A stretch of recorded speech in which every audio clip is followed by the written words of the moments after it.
जनपद बलरामपुर के सादुल्ला नगर बाजार निवासी राजकुमार गुप्ता के होनहार पुत्र दुर्गेश गुप्ता ने यूपी पीसीएस परीक्षा 2020 उत्तीर्ण कर जनपद सहित परिजनों का नाम रोशन किया है। सफलता प्राप्ति की सूचना मिलने पर घर आने पर दुर्गेश कुमार गुप्ता को क्षेत्रवासी और बाजारवासी के द्वारा फूल मालाओं से स्वागत किया गया। परिवार में खुशी का वातावरण और सभी शुभचिंतक उत्साह व्यक्त कर रहे हैं। आपको बता दें कि सादुल्ला नगर निवासी राजकुमार गुप्ता का निवास है। वो होटल व्यवसायी है। राजकुमार गुप्ता के पुत्र दुर्गेश गुप्ता ने यूपी पीसीएस की परीक्षा दी थी। इसे उन्होंने उत्तीर्ण कर लिया। दुर्गेश गुप्ता की नियुक्ति सीडीपीओ के पद पर हुई है। दुर्गेश की प्रारंभिक शिक्षा महर्षि विद्या मंदिर मनकापुर में हुई और हाई स्कूल इन्होंने हाजी इस्माइल इंटर कॉलेज सादुल्ला नगर से किया। इसके बाद कुछ दिन लखनऊ में रहने के बाद ये दिल्ली चले गए। वहीं पर रहकर तैयारी शुरू की। दुर्गेश गुप्ता की सफलता की सूचना मिलते ही घर परिवार में हर्ष की लहर दौड़ पड़ी। कोरोना महामारी के बढ़ते मामलों को लेकर रामनगर थाना क्षेत्र के सोनखर चौक चेक पोस्ट सहित कई चौक चौराहों पर एसडीपीओ के नेतृत्व में मास्क जांच के दौरान बिना मास्क के लोगों का चालान भी काटा गया। मौके पर एसडीपीओ के साथ रामनगर अंचलाधिकारी रामनगर थाने से एसआई नितेश कुमार मौजूद रहे। रामनगर एसडीपीओ के द्वारा लगातार मास्क जांच अभियान के साथ लोगों को हमेशा मास्क पहनने के लिए जागरूक किया जा रहा है ताकि रामनगर में कोरोना का प्रभाव कम हो, लेकिन हर व्यक्ति अपने बचाव के लिए इसे अपना कर्तव्य समझना चाहिए। लोगों की लापरवाही कोरोना काल की दोबारा वापसी का नतीजा है। मध्य प्रदेश के पूर्व मुख्यमंत्री और कांग्रेस के वरिष्ठ नेता दिग्विजय सिंह कोरोना संक्रमित हो गए हैं।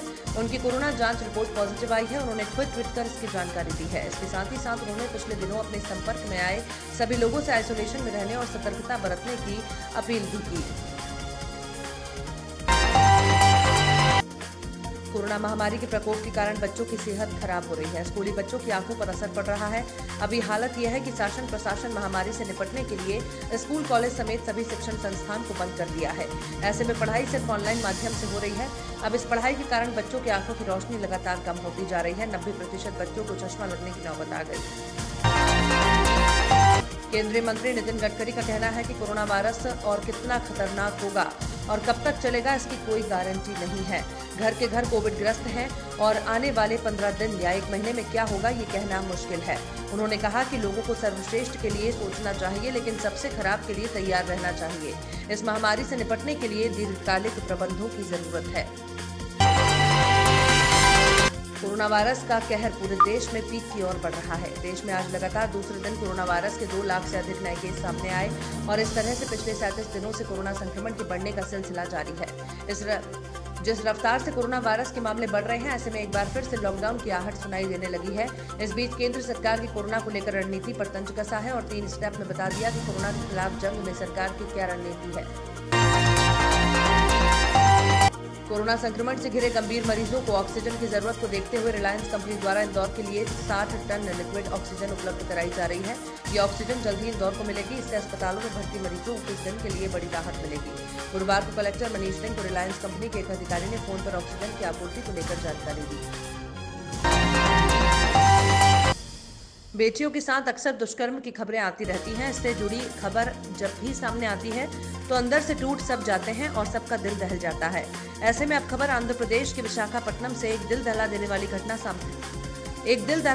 घटना सामने आई है, जहां पर एक शख्स ने एक ही परिवार के 6 सदस्यों को मौत के घाट उतार दिया। ये घटना विशाखापट्टनम के जट्टादा गांव की है। हत्या के बाद आरोपी ने खुद को पुलिस के हवाले भी कर दिया था। पुलिस इस मामले में जांच। अमेरिका में संयुक्त अरब अमीरात के एम्बेसडर यूसुफ अल ओटाइबा ने पहली बार आधिकारिक तौर पर कबूल किया है कि उनका देश भारत और पाकिस्तान के बीच रिश्ते सुधारने में मदद कर रहा है। ओटाइबा ने कहा, हम चाहते हैं कि ये दोनों देश अच्छे दोस्त भले ही ना बन सकें, लेकिन कम से कम बातचीत तो शुरू होनी ही चाहिए ताकि इस क्षेत्र में अमन कायम हो सके। उल्लेखनीय है कि पिछले महीने भारत और पाकिस्तान अचानक एलओसी पर संघर्ष विराम के लिए राजी हुए थे। लंदन स्थित भारतीय उच्चायोग ने गुरुवार को कहा कि ब्रिटिश प्रधानमंत्री बोरिस जॉनसन 25 अप्रैल से भारत यात्रा पर होंगे। वो व्यापार और विनिवेश और जलवायु परिवर्तन समेत विभिन्न मुद्दों पर भारत ब्रिटेन संबंधों को फिर सक्रिय करने के लिए रोड मैप 2030 पर सहमति के लिए तैयार हैं। इससे पहले प्रधानमंत्री कार्यालय डाउनिंग स्ट्रीट ने पुष्टि की थी कि भारत में कोरोना महामारी के संकट के कारण जॉनसन ने अपने निर्धारित दौरे की अवधि कम करने का फैसला किया है और अब उनके अधिकतर कार्यक्रम 26 अप्रैल को निर्धारित हैं। राजस्थान रॉयल्स के ऑलराउंडर क्रिस मॉरिस ने दिल्ली कैपिटल्स पर अपनी टीम को रोमांचक जीत दिलाकर कुछ ऐसा ही किया।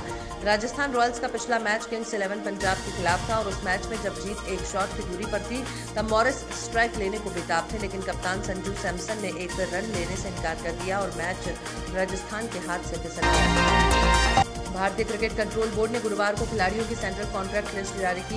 ये अक्टूबर 2020 से सितंबर 2021 तक के लिए जारी की गई।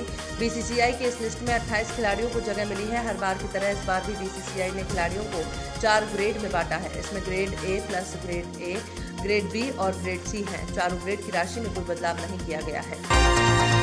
पेट्रोलियम पदार्थों और खनिजों की कीमतों में भारी वृद्धि होने से मार्च 2021 में थोक मूल्यों पर आधारित थोक मुद्रास्फीति की दर 8 वर्ष के उच्चतम स्तर 7.39% पर पहुंच गई है। सरकार की ओर से गुरुवार को जारी आंकड़ों में बताया गया है कि मार्च 2020 में थोक मुद्रास्फीति की दर 0.42% रही थी। फरवरी 2021 में थोक मुद्रास्फीति की दर 4.17% रही थी। आंकड़ों के अनुसार थोक मुद्रास्फीति में लगातार तीसरे महीने वृद्धि हुई है। मार्च 2021 में मुद्रास्फीति की दर 8 महीने के उच्चतम स्तर पर पहुंच गई है। इससे पहले अक्टूबर 2012 में थोक मुद्रास्फीति की दर 7.2% दर्ज की गई थी।